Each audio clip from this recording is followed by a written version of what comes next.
जैसा कि हमें सभी को ही ज्ञात है, पितृपक्ष चल रहे हैं और 21 सितंबर को अंतिम श्राद्ध होगा, है ना? सर्वपितृ अमावस्या है इस दिन, जो बेहद खास मानी जाती है। इस दिन ज्ञात अज्ञात पितरों का श्राद्ध किया जाता है। अब ज्योतिष की मानी जाए तो ये बहुत ही एक अच्छा दिन है। इसे अश्विनी अमावस्या भी कहते हैं, बड़मावस, दर्श अमावस्या भी कहा जाता है।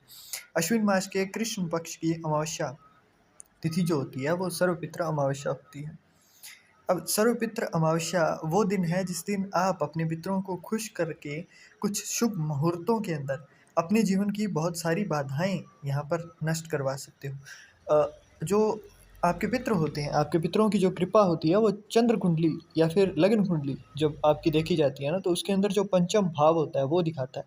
अचानक भाव को भी, अचानक जो लाभ होता है वो भी इसी भाव से देखा जाता है।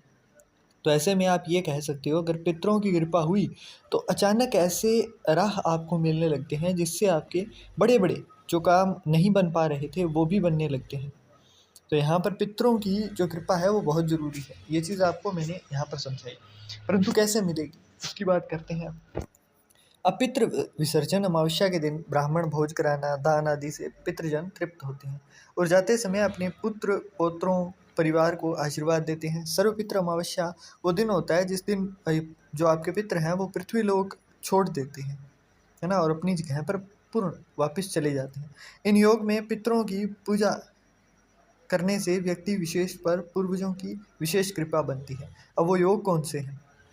तो अश्विनी माह की अमावस्या तिथि जो है इस बार 20 सितंबर की रात 12:16 से 21 सितंबर की रात 1:23 तक रहने वाली है। ये समय पितरों की याद में किए जाने वाले श्राद्ध, तर्पण, पिंडदान के लिए बेहद शुभ माना जाएगा। परंतु इसमें से भी कुछ स्पेसिफिक चीज़ें हैं जो कि आपको करनी है। यदि इस दिन उन पितरों को श्राद्ध भी किया जाता है जिनकी मृत्यु की तिथि याद नहीं है, एक तरह से सभी भूले बिसरों को याद कर उनका तर्पण किया जाता है। ब्राह्मण और की बात करें या फिर ब्रह्म पुराण की बात करें तो यहाँ पर जो वस्तु उचित काल स्थान पर पितरों के नाम पर उचित विधि से दिया जाता है वो श्राद्ध होता है। सर्वपितृ अमावस्या के दिन भी भोजन बनाकर इसे कौवे, गाय और कुत्ते के लिए निकाला जाता है। पितृ अमावस्या के दिन सुबह जल्दी उठकर बिना साबुन लगाए स्नान करें, फिर साफ सुथरे कपड़े पहने पितरों के तर्पण के निमित्त सात्विक पकवान बनाएं, उनका श्राद्ध करें। शाम के समय सरसों के तेल के 4 दीप जलाएं, इन्हें घर की चौखट पर रख दें। एक दीपक लें, एक लोटे में जल लें, है ना, और फिर आपको ये कार्य करना है। अब बात करते हैं सर्वपितृ अमावस्या की जो तिथि है उसके साथ साथ अब योग की बात करते हैं। तो यहाँ पर इस दिन संध्या तक साय 7:52 तक शुभ योग रहेगा, जो पितरों के श्राद्ध और तर्पण के लिए अत्यंत फलदायक होगा। इसके बाद शुक्ल योग का संयोग बनेगा। इस शुभ योग में किए गए तर्पण से पितरों की कृपा बनी रहती है। अब यहाँ पर कुछ बहुत खास योग भी बन रहे हैं, जैसे सर्वार्थ सिद्धि योग, शिववास योग। तो वो क्या है और कैसे हैं?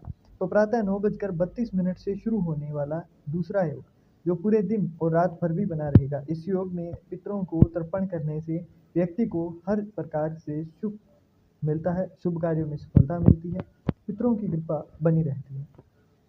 यहाँ पर शिव वास योग भी बनेगा। इस दिन देर रात तक बना रहेगा और इस दौरान भगवान शिव माता पार्वती के साथ कैलाश पर्वत पर विराजमान होते हैं। इस समय दिए गए तर्पण से पितृदोष नाश हो जाता है, जीवन में शांति आती है।